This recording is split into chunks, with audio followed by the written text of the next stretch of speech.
دنیا کے مختلف گوشوں سے نکلا ہوا 500 انسانوں کا قافلہ کشتیوں کی ایک طویل سلسلے کی صورت میں غزہ کی طرف بڑھ رہا تھا۔ یہ قافلہ سیاستدانوں، انسانی حقوق کے کارکنوں، فنکاروں اور عام شہریوں کا مجموعہ تھا۔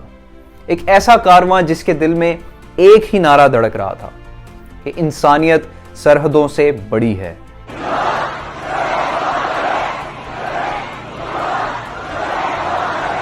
لیکن جیسے ہی ان کشتیوں نے غزہ کے قریب سمندر کا آخری کنارہ چھوا، اسرائیلی فوج نے انہیں گھیر لیا۔ فوجی ہیلی کاپٹرز فضا میں گونجنے لگے اور کشتیوں کا رخ زبردستی بدل کر انہیں اشدود بندرگاہ کی طرف موڑ دیا گیا۔ تمام افراد، جن میں پاکستان کے سینیٹر مشتاق احمد اور معروف ماحولیاتی کارکن گریٹا تھنبرگ بھی شامل تھے، گرفتار کر لیے گئے۔ یہ منظر پوری دنیا میں احتجاج کی چنگاری بن کر بھڑک اٹھا۔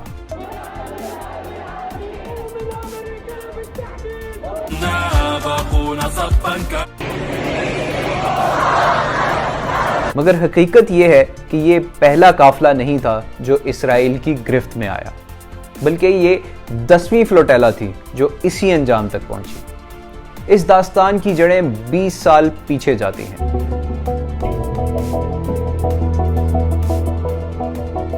جہاں آسٹریلیا کا ایک شخص مائیکل شیخ پہلی بار فلسطین پہنچا اور اس نے اپنی آنکھوں سے دیکھا کہ کس طرح غزہ کو ایک کھلی جیل میں بدل دیا گیا ہے۔ بھوک، خوف اور قید کا یہ عالم اس کے ضمیر کو ہلا گیا۔ اس نے فیصلہ کیا کہ وہ خاموش نہیں رہے گا، لیکن اسرائیلی حکومت نے اسے قید کر لیا، اور شاید یہی قید اس کی سوچ کو آزاد کر گئی۔ جیل کی تنہائی میں مائیکل نے سوچا کہ اگر میرا جسم قید ہے تو میرے خیالات تو آزاد ہیں۔ میں ایک ایسا طریقہ نکالوں گا جسے روکنا ممکن نہ ہوگا۔ اسی لمحے جنم ہوا فلوٹیلا موومنٹ کا۔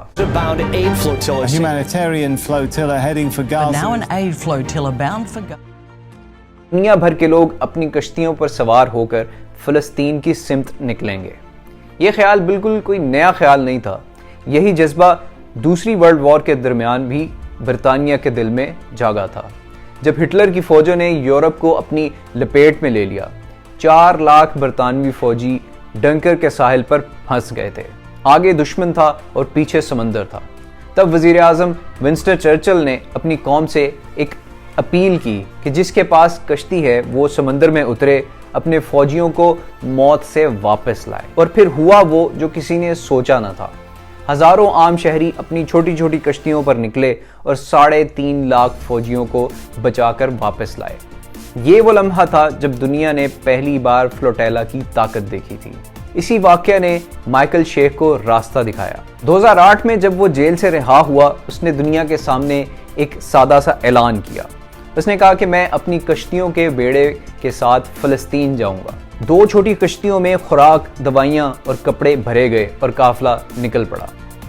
یہ ایک ایسا قدم تھا جس نے دنیا کو ہلا دیا تھا۔ 2 سال بعد 2010 میں اس نے 6 کشتیوں کے ساتھ 10,000 ٹن امدادی سامان لے کر سفر دوبارہ سٹارٹ کیا۔ اس بار اسے ترکی کے صدر رجب طیب ایردوان کی مکمل حمایت حاصل تھی، لیکن اسرائیل نے اس قافلے پر حملہ کر دیا۔ 10 نہتے انسانوں کو شہید کر دیا گیا اور امدادی سامان ضبط کر لیا گیا۔ دنیا بھر میں غم و غصے کی لہر دوڑ گئی، مگر مائیکل کا خواب اب رکنے والا نہیں تھا۔ ایک فلوٹیلا گئی، روک لیا گیا، دوسری نکلی، گرفتار ہو گئی، پھر تیسری، چوتھی، 5ویں، لیکن یہ سلسلہ رکا نہیں۔ 2 سال پہلے جب اسرائیل نے غزہ پر شدید بمباری کی اور شہر کو دنیا سے کاٹ دیا، پھر ایک نیا منصوبہ سامنے آیا۔ 50 ممالک نے مل کر 500 انسانوں کو ایک ہی منزل کی طرف روانہ کیا، وہ تھا غزہ۔ یہ کشتیاں اسپین کے شہر بارسلونا سے روانہ ہوئیں۔ آہستہ آہستہ دیگر ممالک کی کشتیاں بھی شامل ہوتی گئیں اور یہ بیڑا ایک عالمی علامت بن گیا۔ سب سے حیرت انگیز بات یہ تھی کہ ان 500 افراد میں سے صرف 30% لوگ مسلمان تھے، باقی سب غیر مسلم تھے جو صرف انسانیت کے نام پر نکلے تھے۔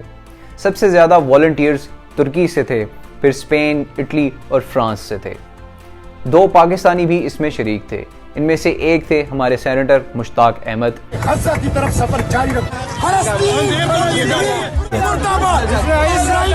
پاکستان میں ان کی گرفتاری کے وقت ایک پولیس اہلکار نے تنزیہ کہا تھا کہ یہاں نعرے لگانے سے کچھ نہیں ہوگا، غزہ جاؤ اگر ہمت ہے۔ آج وہ غزہ کی سمت ہی جا رہے تھے۔ جب یہ کشتیاں غزہ کے قریب پہنچی تو اسرائیلی ڈرونز نے ان پر حملہ کر دیا، لیکن یہ قافلہ آگے بڑھتا گیا۔ اسرائیلی فوج نے زبردستی سوار ہو کر ان پر قبضہ کر لیا اور سب کو گرفتار کر لیا اور بعد میں انہیں دہشت گرد قرار دے دیا۔ یوں یہ 10ویں فلوٹیلا بھی اپنی منزل تک نہیں پہنچ سکی، مگر اس کی گونج پوری دنیا میں پھیل چکی تھی۔ ہر بر اعظم میں احتجاج شروع ہو گیا اور اب خبر یہ ہے کہ اگلی فلوٹیلا کی منصوبہ بندی شروع ہو چکی ہے، جو تاریخ کی سب سے بڑی فلوٹیلا ہوگی، شاید دوسری جنگ عظیم کے بیڑے سے بھی بڑی ہوگی۔ یہ کشتیاں شاید غزہ تو نہیں پہنچ سکیں، مگر انہوں نے انسانیت کی سمت ایک نیا راستہ بنا دیا ہے۔ ایسی مزید ویڈیوز دیکھنے کے لیے چینل کو سبسکرائب کر لیجیے۔